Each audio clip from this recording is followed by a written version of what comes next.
লজ্জা ভেঙে বিএনপি নেতাদেরকে করোনা ভাইরাসের টিকা নিতে আহ্বান জানিয়েছেন তথ্যমন্ত্রী হাসান মাহমুদ। বুধবার দুপুরে সচিবালয় ক্লিনিকে করোনা ভ্যাকসিন নেয়ার পর তিনি একথা বলেন।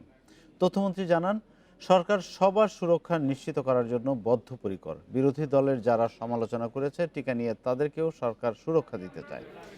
দেশের মধ্যে গুজব রটিয়ে মানুষকে বিভ্রান্ত করতে এবং সরকারকে বেকায়দায় ফেলার উদ্দেশ্যেই টিকা নিয়ে বিএনপির কিছু নেতা অপপ্রচারে চালিয়েছিল বলে মন্তব্য করেন মন্ত্রী। টিকা নিতে মানুষের ব্যাপক উৎসাহকে সামাল দিতে সরকারকে আরও ব্যাপক প্রস্তুতি নিতে হচ্ছে বলে জানান তিনি। যুক্তরাষ্ট্রে, ইউরোপে অনেক দেশে টিকার জন্য হাহাকার হলেও প্রধানমন্ত্রী শেখ হাসিনার নেতৃত্বে বাংলাদেশের সরকার সময় মতো টিকা নিয়ে এসেছে, তা বিশ্বে বিরল বলে জানান তথ্যমন্ত্রী। জনগণের ব্যাপক উৎসাহ উদ্দীপনার কারণে তাদের খুব লজ্জা হচ্ছে যে এই টিকা যে সফলভাবে প্রয়োগ করা হচ্ছে, মানুষ ব্যাপক উৎসাহে সেটি নিচ্ছে।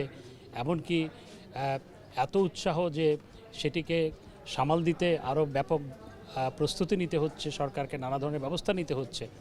তো এতে তাদের চেহারাটা অনেক চুপসে গেছে, অনেক লজ্জা হচ্ছে। তা আমি তাদেরকে লজ্জা না পেয়ে আপনারাও টিকা নিন।